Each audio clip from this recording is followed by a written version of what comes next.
Arsenal community, good evening, good afternoon, good morning, wherever you are in the world. Welcome back to Albert JTV for another live Q&A. But before we get into it, my fine Arsenal community, let's smash the intro.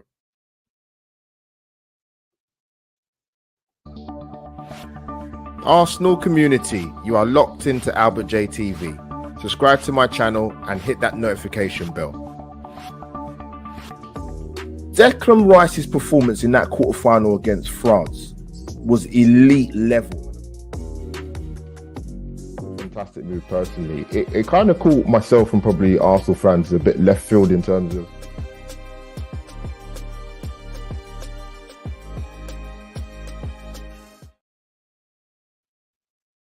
Arsenal community. Good evening. Welcome back to Albert JTV for another live Q&A. As I like to say, obliterate the like button and subscribe to Albert JTV. We are going live on Instagram Live, on YouTube and X, and also the link has been plastered all over my Facebook personal account and YouTube account. But yes, people, good evening. Thursday evening. Plenty to talk about, as usual, when it comes to beautiful Arsenal. Let me know if you can hear me okay when you do arrive in the chat, which I'm sure you can do. Because if I haven't sorted out the audio, then we do have a bit of an issue for a live stream, don't we? But yeah, man. Good to be back, man. Live Q&A time on a Thursday evening. So what are we now? 10 to 7. We haven't got many days of the transfer window left. I think it ends on, is it February the 1st? So it's less than 10 days, isn't it? It's funny because I was thinking about this a few days ago, and if you think about the January transfer window, I was looking at the money spent last season in comparison to this season so far in terms of January. Wow, massive stark contrast. Due to FFP and obviously the Premier League bringing in profit and sustainability, nobody spending any money. It looks like it's going to be a loan transfer window so far, but still time for clubs to do business, as I'm sure they will do. Even if it's not like big amounts of money spent, it will be money spent, or sorry, it will be loans more so rather than major money being spent. But I think it depends what clubs are looking to do in terms of outgoings. In regards to Arsenal, it depends really who's fit. That's the first thing. Who are surplus of requirements, and personally speaking, from what I look at the Arsenal playing staff in terms of the players that are there, who can you make money? Who can you make good monetary value on?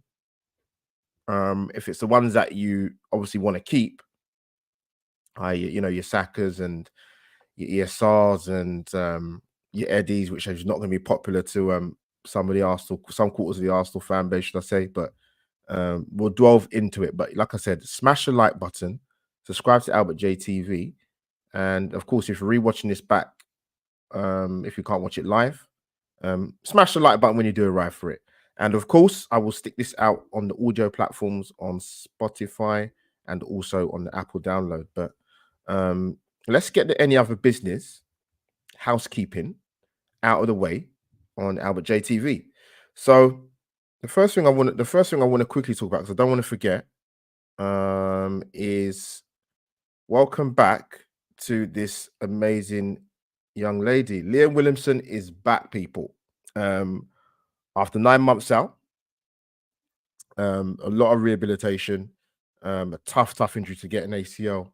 But she came back yesterday for the Arsenal ladies against Reading away in the Women's League Cup Group D. Reading 0, Arsenal 6. And yeah, Leah Williamson comes back to the Arsenal fold. Sorely missed, man. I know obviously the Lionesses got to the World Cup final, but sort of keeping an eye on the Lionesses as I have done for many a year. She's a big miss. Pace, good on the ball, an ability to read the game. And that's a plus point for Arsenal ladies going forward through the season. Defensively, Arsenal got some really good players, man. Amanda Ilestead, Leah Cadena, obviously Lottie Wilber-Moyes, experienced there at the back. Jen Beattie still putting a shift in when she does get into the team, shall I say. But yeah, getting Leah Williamson back is massive. And like I said, fair play to her because that is a serious injury, and she's back. Look at that fantastic smile, people. All the listeners, I've got a picture of Leah Williamson up on the screen. So yeah, great to get her back, man. And hopefully they'll ease her back in gently, and even an assist for one of Beth Mead's goals, actually. So yeah, great start to Leah Williamson back to the Arsenal fold. But another bit of housekeeping. Getting back from work, keeping an eye on things on my X feed and Arsenal news. But yes, we have seen that Richard Garlick, our director of football operations at Arsenal, will be taking over the role as Arsenal's new managing director. Because obviously we do know Vinay Venkatesham will be leaving at the end of the season, and Richard Garlick will take over in the summer of 2024. So well done to him. He's obviously doing some good work there that the Cronkies obviously Philly is doing. I think he's a qualified lawyer as well, isn't he? Richard Garlick. So time will tell. He's done a good job in his current role to speak as director of football operations, but hopefully he will succeed in helping us get the right recruitment in and getting them over the line. So there you go, people. Richard Garlick, well done, young man. But yeah, talking points, people. So January transfer window. There's not really a lot to say in the sense that, like as I mentioned, sort of at the beginning of the stream, that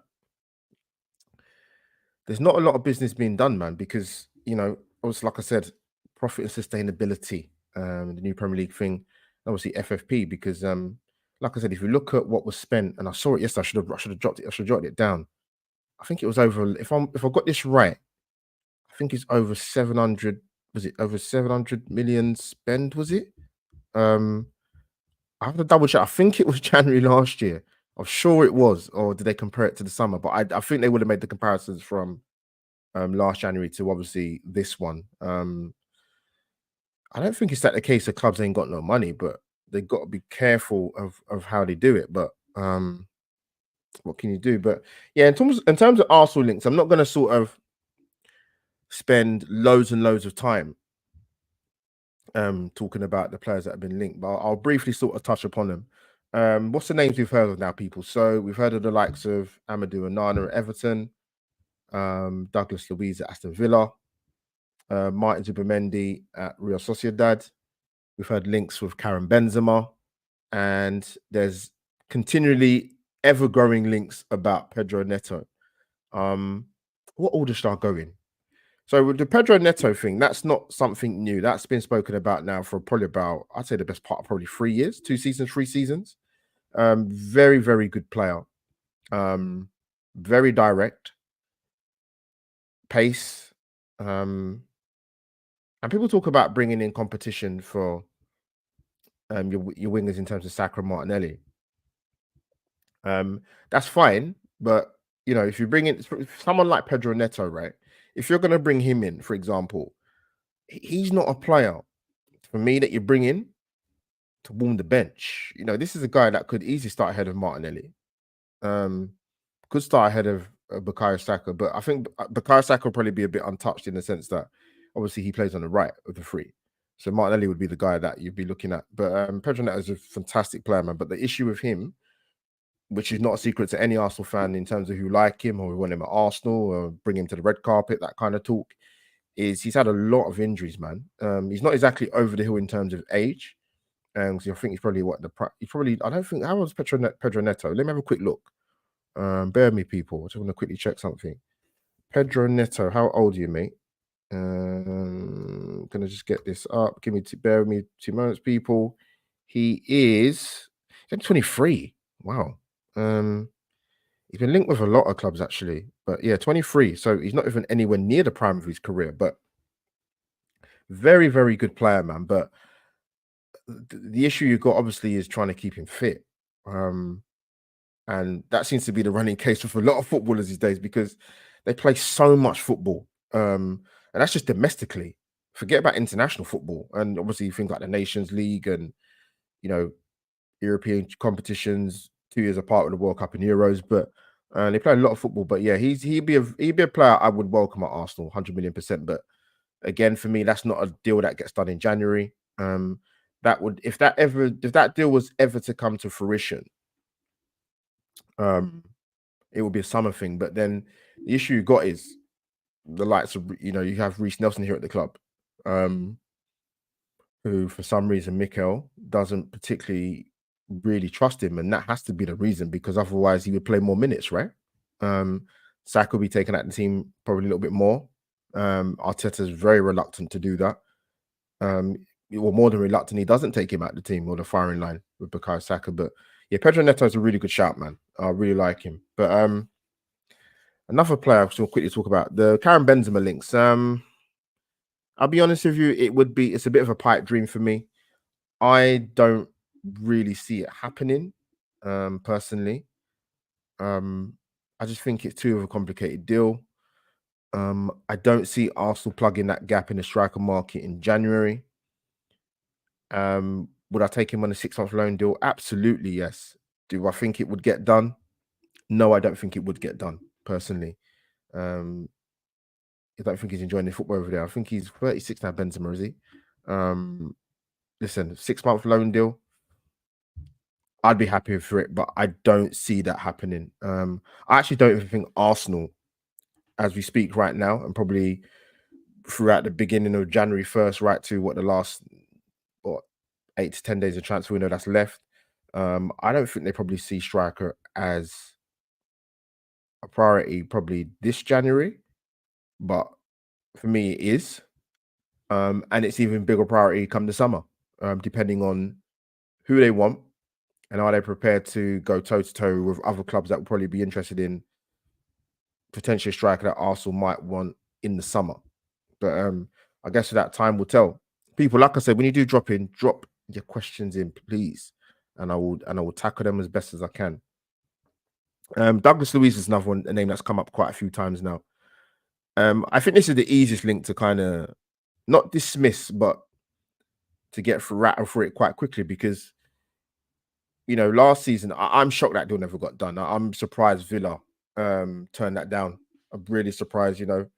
We gave him the asking price. I thought 25 million would be enough to get it done, and it wasn't. It absolutely wasn't. He signed a new contract, no surprise. But yeah, he's had a very good start to Villa this season. He's actually added goals to his game. Good from set pieces, which I didn't really know about, to be honest with you. But yeah, he's under Emery. Quite a few players under Unai Emery have excelled for the bit at the back end of last season and going forward this season. I mean, at point Villa, what was it, 14 home games straight that they won? But yeah, Douglas Luiz has been really good for them, man. But we wouldn't get him now. We would have more than likely would have happened last season. I don't see that happening now. He's playing well. He's a fixture in the team. He's a key cog in the team, and he's playing week in, week out. Am I saying Arsenal not an attractive proposition? Of course they are. Of course they are. But I just think sometimes in life, I would like to say on my streams, it's timing. Timing is everything, man. It is everything, and I can't see that being sanctioned. And I guess it depends in terms of Arsenal's. One more name I want to quickly go through, but before I come back to him, but it depends on who you believe, really, because you hear, I mean, a few days ago, or maybe last week, you're kind of hearing from an Arsenal perspective, they're looking at left back. A few more days later, you look at it, they're looking at Martin Zubimendi.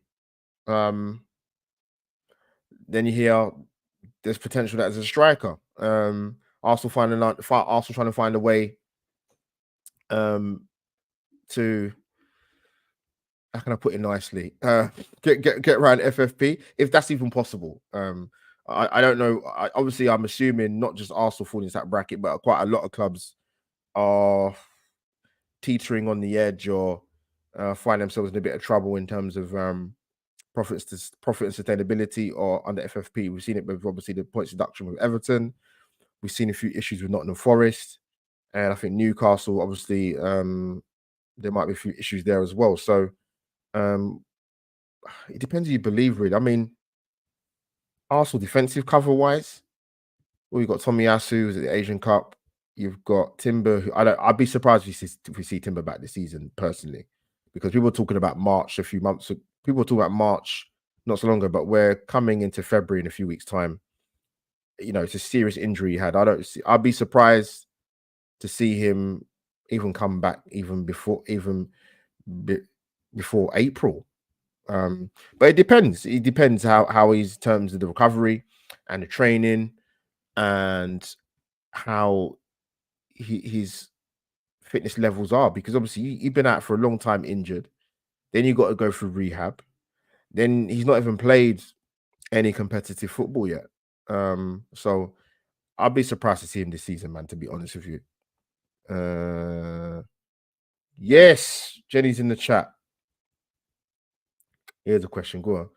Who have we signed this window? No one, Jenny. Jenny, I don't know when you came into the live stream, but I was saying before, I'm going to see if I can find it. I saw it post on Instagram in terms of the money that was spent. I think it was last January, and what's been spent this January. I can hear a buzzing noise. Is that me? I think it's a noise outside. It's a bit it's well distracting. But no, I don't know if Arsenal's going to get anything done, And I said this. I had a conversation with I can't remember where it was. And I was saying there's probably a distinct possibility that Arsenal could not do any business this window. It's a distinct possibility. It's not. I'm not taking the mick when I say it, and I know a lot of Arsenal fans will be kind of like won't be happy to hear that, but I don't. There is a possibility he might not get anyone, Jenny. So we'll see. I think if we're going to get one signing in, I would personally like to see it more in the central area. But I'm not sure who would go for. I mean, like I said, the links was Zubimendi, but for me, he's a deep lying sort of like kind of playmaker. He wouldn't. I think you could get Erdegaard do that and go and buy someone in the summer is a bit more sort of like an Iberieze. I love Iberieze at Arsenal, but I'm not sure that would happen, man. To be honest with you, she's so surprised. No one's in the business. I think Tottenham got in a centre half. They got in someone else. Who else did they get in? I can't remember. But yeah, not a lot of clubs are doing a lot of business. I mean, they're leaving it very, very late, to be honest, if they do. That noise is annoying, man. What is that? I mean, if you guys can't hear it, but I can hear it mine, and it's really annoying. Go on, Del. Yes, I have to give a shout out to Llewellyn Illustrations. I got to meet the amazing man in the flesh who was doing his amazing drawing in the Armory. He was also doing it pitch side as well before kickoff. If I got that right, Del.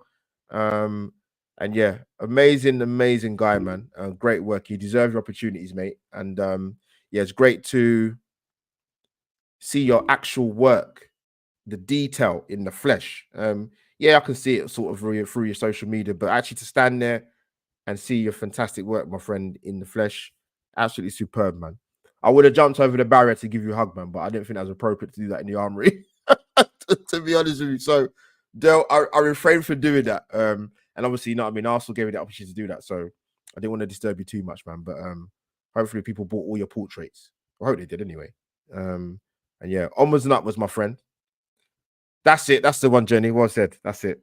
But yeah, man, Arsenal, it's an interesting one, man. It is. I've been thinking about it for quite a while in terms of January. I'm not sure we'll bring anyone else in, because Thomas Partey is back in training now, I believe. I saw that. He's been out for 3 months, man. I think the last game he played was City. So that's a long time ago now. I know that he's such an important player when he's fit, man, but for me, that story has come to an end with him, man. For me personally, I think get the season over and done with. Say, Thomas, thanks for your services, but we need someone who's a bit more dependable. It sounds really harsh, but you can't help when you're injured. But he's missed way too many games for Arsenal Football Club. for him to be a mainstay in the team. Um, there's no point having a player who I think Thomas Partey is what 30, 31 now. Um, so he's not over the hill. He's literally like, in terms of peak of your career, what 29, 30.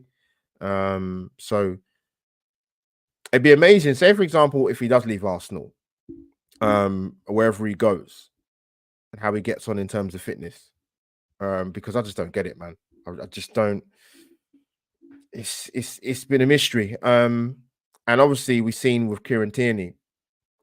Now I heard a lot of people say, obviously, the talk about Zinchenko and being a liability defensively, and he's great going forward. And we had a defender in Kieran Tierney who can defend, but to quash that, to be honest with you, right? I don't know if you guys see it. If you actually looked at Kieran Tierney's appearances for Real Sociedad since he's gone there on loan, he's hardly played. For the very reason we've been frustrated as Arsenal fans is he's been injured. And I think he's got injured again recently. I think I saw it. Was it today or yesterday? He's injured again. I don't know how long he's out for. And it actually shouldn't be a surprise because he even if you look at his Celtic career, yeah, this guy has some serious injury problems there, man. And he's only 20. Is he 27 now, Kieran Tierney? I think the way his career's going, sort of personally speaking, if this sort of continues in terms of the injuries going forward, he might have to think about his sort of kind of his long-term future in the game, man, because he's in the peak of his career now. But you can't keep him fit. Like I said, he's not played a lot of games for Real Sociedad, and he's injured again now. So I don't know what you do, man.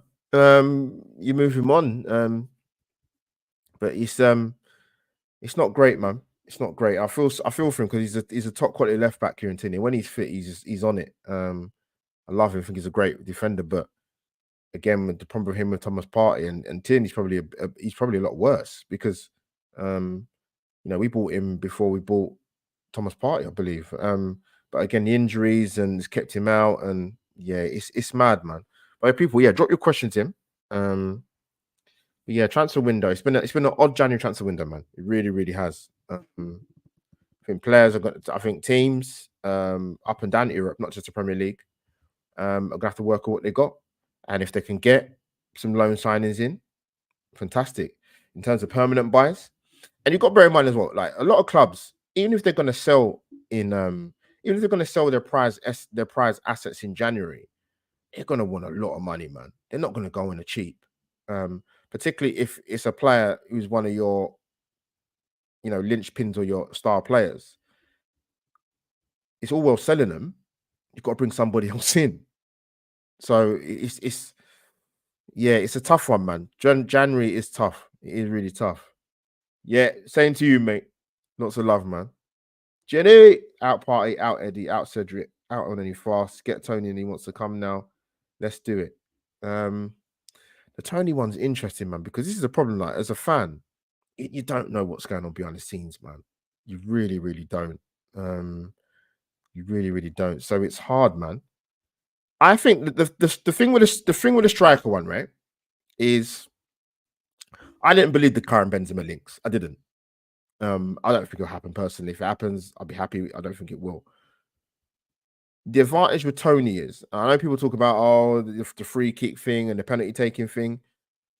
I just want a striker that scores, man, and knows how to put the ball in the back of the net, whether that's from the penalty spot, from a dead ball free kick situation, how to bring players into play.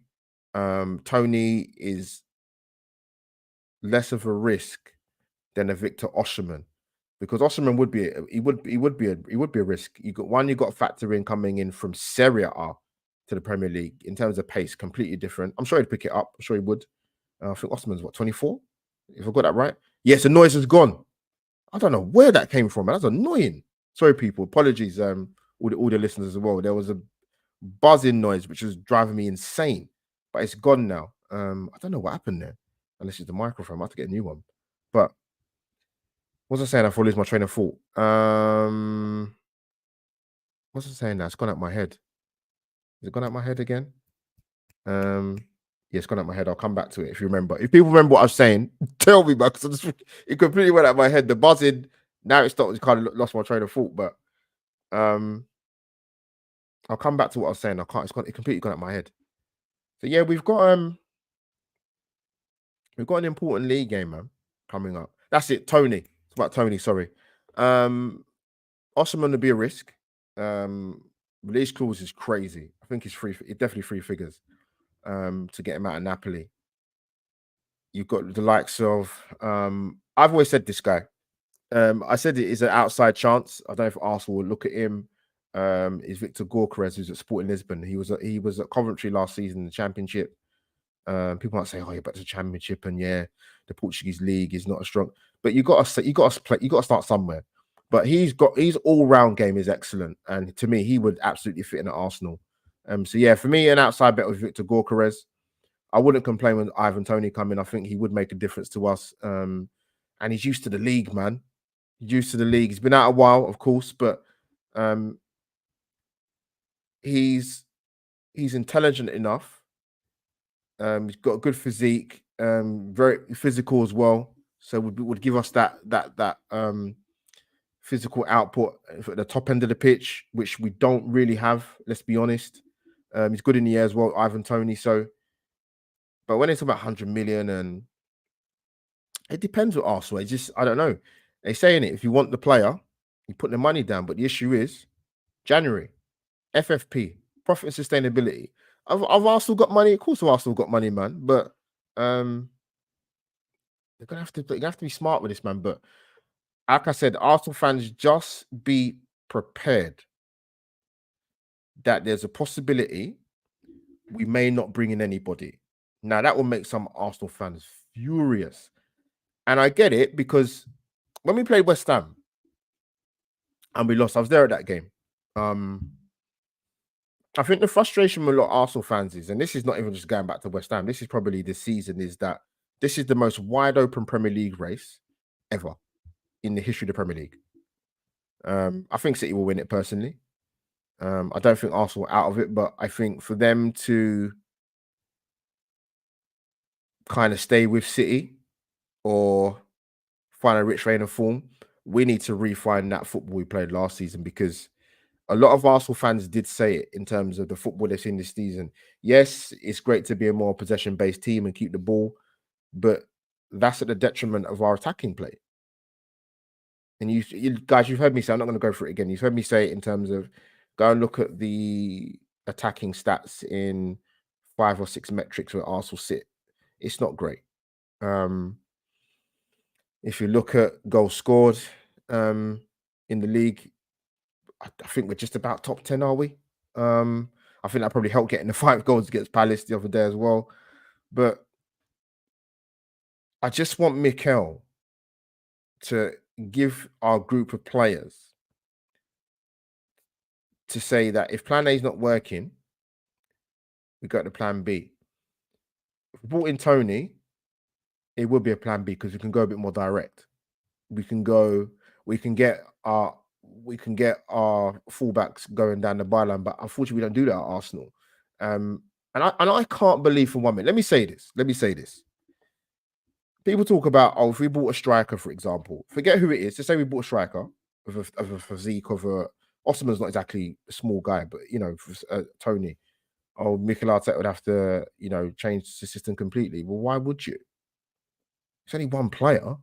Like you bought Jesus to the club, who can play across the front three. You've got 2 wingers in terms of Martinelli or your wide forwards, Martinelli, Saka. They don't have to be stationary or pigeonholed to stay on your right or stay on the left. Why can't there be flexibility? It was there last season. Why can't Jesus move out to the left and Martinelli tuck into central and Saka and Martinelli switch over? And what's happened to the fluidity in the movement? You can't tell me that Arsenal bringing in a striker would upset the apple cart so much for Mikel Arteta. I said this before. I clipped it, I think maybe a few weeks ago. With top level sport, managers, coaches, you have to show the ability to learn to adapt. I understand you have a philosophy, a way of wanting to play. So, for example, right, he likes to play this inverted fullback thing with Zinchenko. Why can't you do it from the right hand side of the pitch? Why can't Ben White do that? Why can't Tommy Asu can do that because he does it from the left. Tommy Asu can do that. Why do we have to go from from Zinchenko side of the pitch? Where's the flexibility? Come on, man. Like we know this is why we have things like we have pre-season, we have the early parts of the season to figure this out. But this is where I feel sorry for Martinelli a little bit. Like I said, people drop your questions and smash the like, people, if you when you joined or if you joined earlier. This is where I still feel sorry for Martinelli a little bit, in the sense of when we had Tierney at the club, or if you've got a fullback that is prepared to go outside your winger, it gives the chance for your left-sided player, i.e. Martinelli, to be able to be flexible to cut inside or go on the outside, or to combine with your left back. He doesn't have that with Zinchenko, because Zinchenko sits centrally. Now, obviously, Gabby pushes out to the left, but you're not gonna have your centre back pushing up as a left fullback. So that's where he suffers a little bit. Martinelli, he's taken out the firing line a little bit, which I think was the right thing to do, just to put that fire in your belly. And I think that needs to happen with Saka, because it's not happened in his career. Where, and I made this reference the other day. I said it that, I mean, I played football at a good level. For people that know me well, they know how good I was, right? And there's certain times as a footballer, you're not playing in big games of football, and that's not necessarily down to sometimes it's bad form. Sometimes it's the manager's decision. They see something that they want to see tactically, and you don't play. And as a footballer, you don't want to miss him. You don't want to miss games, full stop. But you don't want to miss big games or crunch games. Saka's not had that in his career, where you look at the manager and go, you know what, I'm going to show you the following week when you put him back into the team, or I'm going to show you when you put him back into the team. Give him that fire in the belly, man. Because what you're doing by continually playing him when he's not playing well is you're giving him the view where, he can not play well and still get a place in the side. That's wrong. That sets a very, very bad precedent. You kept Reece Nelson at the club, for example. Play him. Trust him, play him. You know what I'll do? It might be controversial. And I know this is what I talk about with Saka. Say we got Nottingham Forest next Tuesday, 7:30 p.m. kickoff, as stated as in the screen you can see. Start Saka against Forest. And you know what I'd do? If you're going to be really, really bold, start Nelson against Liverpool. Start Reece Nelson against Liverpool. Give the player, i.e. Saka, give him something to think about. Not every Arsenal fan is going to agree with what I just said, but like I said, Saka needs to have that feeling where, right, boss, I'm going to show you that you can never drop me out of this team again. As you've done with Martinelli, you shouldn't pick and choose. You shouldn't pick and choose. The front three have not been firing. You give them a jolt. You give them a pick me up. They need to know that they are droppable. And you bring players in, whether you start a Trossard, whether you start an ESR, which, listen, that's another subject to talk about, man. But yeah, Saka needs to have that, and I don't think he's had that in his career so far. But that's up to Mikel. But from the signs I've seen, that won't happen. But that's just my opinion. Let's go quickly. Got Jenny said, yeah, I just got that nagging feeling like, Jenny, I don't think we're gonna sign anyone, And when I say sign anyone, let me be clear. I'm not talking about buying a player. I'm even talking about loans, which I don't think will happen. 45, 50, but nice one. What would it take for you to turn on Arteta? It's not about turning on Arteta, mate, because I don't know if you've seen how long you've seen my channel or streams or talk about the manager. This is my thoughts, and big up to you now as well about Arteta. This is me speaking. Let me make that very, very clear. I'm not talking for any other Arsenal fan. You won't see me on any platform that be my channel, or you might see me on the Good Talk TV or the 12 Man podcast or doing a fan cam on FTV or whatever, or even on radio when I go on BBC Radio London or 5 Live. I'm not one of you sack him but I'm also not one of the fans that you got some that idolize him, and I don't get it personally. I can want the manager to do well. I can want the manager to succeed. Yeah, he played for our club. People get on him about that. He didn't play for us in a very good era. I'm not too fussed about that. I just don't get the loving that he gets from sections of the Arsenal fan base. I find it strange. I find it really, really strange. And I said at the start of the season, what I want to see from Arsenal is not Arsenal. What I want to see from Arteta, sorry, is I want to see Arsenal challenge for Man City for the league title. Before balls kick, by the way, let me be clear. I want to see Arsenal get to at least the quarterfinals of the Champions League. And even our last 16 tie isn't to give me. It's not. It's absolutely not. I want to see Arsenal win one of the domestic cups. But also, that's where I was at the start of the season. We're out of both domestic cup competitions. Before the second week of January, we ain't won the FA Cup. We've won the FA Cup obviously under Arteta on 2019. We ain't won the League Cup since '93, and European record is not great as a football club. It's poor. So now that leaves you the Champions League and the league. We ain't won the league in 20 years. So I know a lot of Arsenal fans are collaborative. I said, look, he has to win a trophy next season. I actually think he has to win a trophy this season, personally speaking. That's my own humble opinion. You can change your mind in football, of course you can, but people go, oh, you must be crazy, but we ain't won the European trophy since '94, and KC and Wrighty and you know Tony Adams and Merce. Oh, we ain't won the Premier League since '04. Well, you change the history books. The thing is, if you've got to be in it to win it, and the thing I've said with the Champions League is it's a cup competition. If you get the right draw or you put in some good performances, you're only a couple of games away from a final, and the final being at Wembley this year as well. We've got Porto in the last 16. I don't think that's a gimme, but the positive I would say is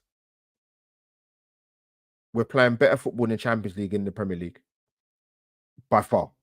It's not even questionable. It's easy to see, to be honest. But yeah, I think for me with Arteta, if Tottenham finish above us and if Villa finish above us, I think his job's done. And if I was the Cronkies, which I'm not, well, I might be in disguise, but I'm not. There'd have to be serious conversations had and say, Mikel, thanks for your work, thanks for what you've done in the 4/5 years you've been here, but we're going to need someone else to take this on and move it on. Because I personally think, I personally said at the start of the season, for me, he has to win a trophy. We've had progression, but we haven't had success. Those are two very different things. You know, we've gone from being out of Europe, not being in the Champions League, getting back into Champions League, challenging for a league title. There's no divine right to win a league title or a Champions League. Absolutely not. But, you know, when you look back on your career as a footballer, when you look back on your supporting of a football club, what brings you joy? Your club winning trophies. And that is the bottom line. Mikel Arteta, you know, he's not the Archangel Gabriel. Like he'll be here for an amount of time, and then he'll move on, and then there'll be a time when he'll move on, or he's sacked. Maybe depends how the season goes or how next season goes, even. But the Cronkies are very happy with him, man. That's clear as day. But with any job, when you're, it's harsh to say not performing, but when I say performing, I mean actually getting over the line to win trophies, Champions Leagues, or a Premier League, then your job should be on the line. Your job should be on the line without question. I don't care who your owners are. Russian owners, Saudi Arabian owners, American owners. That pressure should be there because we need to get over the line. So that's my answer about Arteta. Um, would you take Callum Wilson from Newcastle? The links are true. God, is that another link? Is it flipping? No. I actually didn't hear that one, to be honest. 45-55. Callum Wilson's a funny one actually, because he was linked. If I'm going on the top of my head, this is quite a few years ago now. Well, definitely is at Bournemouth. So what, over 5-6 years ago now? Maybe he was linked before.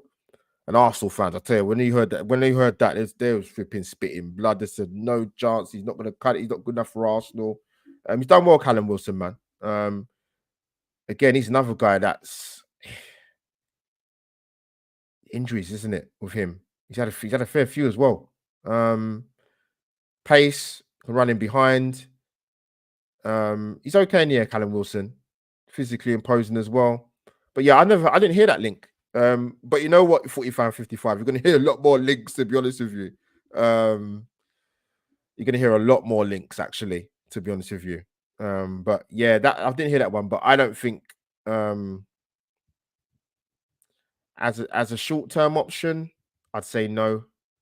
The Benzema one is the one that interests me the most, but I don't see that happening. So that's not going to happen, because the thing is that my issue is with the striking thing is I would rather Arsenal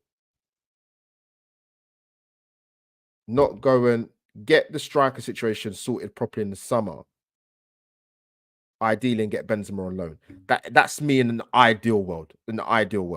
But this is Arsenal Football Club, people, so it doesn't work that simple. But yeah, Anthony, I just missed you. Let me get you chatting, mate.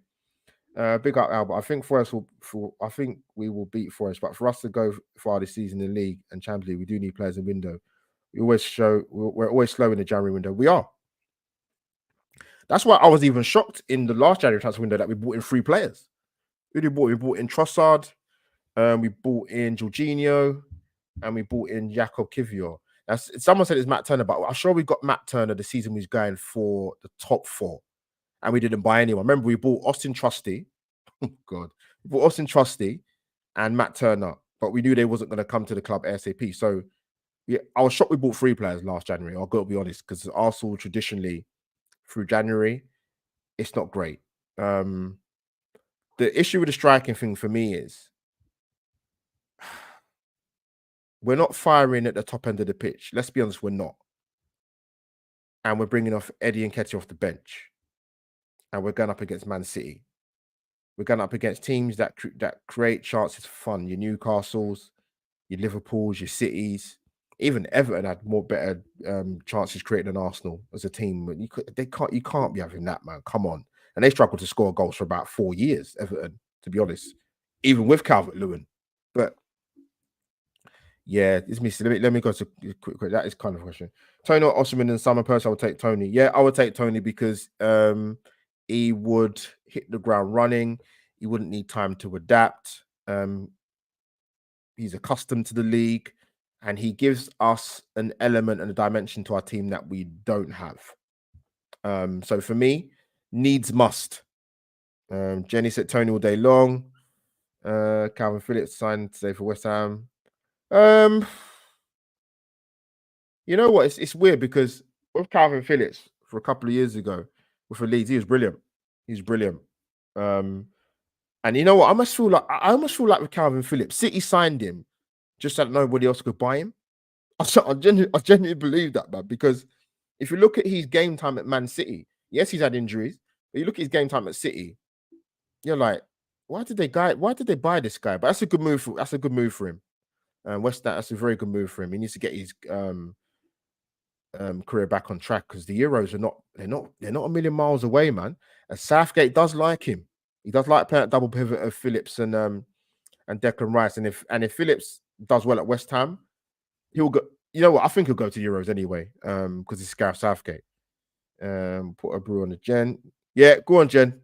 I will have one day. Cheers, Albert. Agreed. Unless it's Ivan, we should preserve resources. We need to solve the Havertz dilemma first and foremost. Oh, here to there, man. Yeah, the Havertz thing, man. I'm not gonna say too much more because I'm talking about the Nottingham Forest game. Is um I said this with Havertz that the issue you've got is we signed him from Chelsea. That's the first problem. And I don't want us to do business with Chelsea ever again, unless we're taking their absolute best player, which is not gonna happen. Um, we bought a player who hasn't torn up trees in the Premier League for was it 2 seasons at Chelsea, 3 seasons at Chelsea? We signed him because Arteta, whether it's self-belief, whether it's arrogance, thinks he can get a player out of him. Um, for me, and I had Tom White come on um last January after the last January transfer window. And was it last January transfer window? No, sorry, I had Tom come on, sorry, in the summer window, sorry, after the summer window, sorry. Um, and he's talking about Havertz, and it's just he's not quick enough to be on the wide forward. He wouldn't be prolific enough to start in week out as a nine. I wouldn't personally play him off the striker because I think you could have Erdegaard do that personally. Um, and the only way he's going to be beneficial to the team is by goals by committee. He went on a little bit of a run, got the booking against Villa, then missed the Liverpool game. Did he miss the Liverpool game? Was it Havertz? Can't remember now. It's gone out of my head. He came back for, I think he came back for Fulham, and he was poor, man. And he was okay against Palace. But that's the issue. We have the same conversation we have as Arsenal fans and as me as a podcaster and other people. He needs to be better than okay. And that's the problem. He doesn't bring dynamism. He was bringing goals before the suspension, and um, yeah, he wasn't the signing that we should have got. And that's what makes Arsenal fans angry or frustrated that that with the profit and sustainability that's coming, and FFP, was it really advisable for Arsenal to go and bring in Kai Havertz? No, it wasn't. It absolutely wasn't. Jesus can play across the front three. Um, the striker market isn't massive out there, but like I said, you've got Victor Gorkarez, you've got Ivan Toney, you've got Victor Osherman. There's some others there, but they're quite raw. In terms of you looking at other, is it Benjamin Sesko? Is it? These guys, Jonathan David has been linked. I'm like, no. So for me, it's Gorkarez, Tony, or Osman. If it's not one of them three in the summer, then you got to ask questions of who they're looking at. But that's another thing. But yeah, I said it with Havertz that signing will be Mikel Arteta's death warrant, because I just don't think it shocks rival fans that we bought him as well as our own fans. So I think I told you all you need to know. But yeah, madness. But yeah, I want to quickly talk for us before we wrap up. We're 50 minutes in. Instagram live people, just let you know, Instagram live, you can't actually drop a comment that will come up on YouTube. They've not worked that fast yet in incorporating that. But big up to people watching on Instagram live. If you watched it, I will put it out on there again. Big up to people in the chat and people on X as well. Dell, definitely going to get you one soon. Yeah, Nottingham Forest people next Tuesday. Russ, are you going? Not sure if you're going, mate. You know what? Our record at Nottingham Forest is not great, man. Like, they've done us in the cup last 2 times we played there, City Ground. What was it? 4-2, and was it 1-0? When we played in the white kit, no more when Tavares got hooked off in the first half. They beat us in the league last season at the City Ground when I was furious after that game to give City the title just like that. It was such a poor performance. And lo and behold, who played right back that day for Arsenal? Inverted right back, Thomas Partey, and it didn't work. Madness. And we tried it again this season. Crazy, but it's gonna be tough, man. It's gonna be a tough game anyway. But Nuno's Espirito Santo's gone there. Revitalize them a little bit. Mini form guide last 6 games, we're actually the same. We've won 2, they've won 2. They've actually scored 10. We've scored 9, and the same point 7. So one draw. Yeah. So the records are the records are very similar, very very similar. I'm just worried. I tell you why I'm worried. I mentioned it earlier. I'm not sure with Mikel because he's so stubborn, and you can call him arrogant if you want. It's fine to adapt or to have a plan B, or to trust your own personnel who you kept at the club with some of these players, your Eddie, your Nketiahs, and your Reece Nelsons and your ESR, which is bizarre to me. I'd play ESR in that left 8 role personally. That's just me. Because he's a ball carrier, he's a finisher, give and goes, more mobile, brings a bit of speed to our attack. But listen, that's up to the boss. But just a little bit more adaptability. But I'm gonna go for us and nick it 2-1. But I don't want to see what I saw against Palace. We got the early goal, and the game just drifted. You know, Palace weren't going to hurt us. We were going to dominate possession. They didn't work the goalkeeper and David Raya. We just let the game drift. But we got the second goal before half time. But I want to see Arsenal be on the front foot a little bit more, man. Yeah, you want to keep the possession. I get it. But our next run of games will be interesting. So what we got? Forest, Liverpool, still looking for a ticket with Liverpool. If I don't get to go, I don't get to go. I'll probably do a live watch along on my channel, along with Lee Judge TV. And then I've got the games in front of me. West Ham on the 11th of February, 2 p.m. kickoff. You might as well do a watch along if rather going to watch that game because it's a Athletic Stadium, isn't it? Burnley, 17th of February away. Newcastle at home on, is that a Saturday night game at 8 p.m. They moved it to? Wow. And then we've obviously got Porto, the first leg on 21st of February. So games will come, man. Games will come. But yeah, I'm going to go for us and nick it 2-1. It's going to be tight though, man. It's going to be tight. Forest, like I said, they're a bit more vehement. Where are they sitting in the league? Forest are sitting in 16th on 20 points. They're 4 points above the relegation zone. So they want to pick up a positive result against us. And Arsenal are on 43 points, sitting in 3rd. So which needs to win the game. Needs to win the game. Wasn't Forest 2-1 at home? Is that the beginning of? Hold on, no, not the beginning of the season. When we played them last season, we went away. I couldn't believe it, man. That performance was dire. But people, we have come to the end of Albert JTV's live Q&A. Big up to people for popping in the questions. I think there's football on at the moment, isn't there? If I got that right, I'm sure there's football on tonight as well. Yeah, smash the like button on Twitter, on YouTube, and of course, thank you for people watching this on Instagram live as well. But yeah, we'll be back. I'll be doing a watch along for Nottingham Forest Arsenal game on my channel and Lee Judge's TV. And I probably might do, if I don't get a ticket for the game against Liverpool on the Sunday, the 4th of Feb, then I'll have to do a live watch along, but we'll see. But big up to people in the chat and watching this on Twitter as well. Get your virtual waves and goodbyes in because Albert JTV is going to depart, people. So let me smash it. Any more housekeeping? No, that's it. Audio listeners, this will go out on Spotify and Apple downloads. So please do look out for that. Big up to people in the chat. And once again, your love and support for Albert JTV has no bounds. Love you all, people. But yeah, Albert JTV is going to log out now. If I can find my outro. Anyone in the chat, say goodbyes now because I'm going to go. Yes, Russ, see you soon, mate. Absolutely see you soon. People, that is Albert JTV over and out for another live Q&A. See you soon, people. Take care.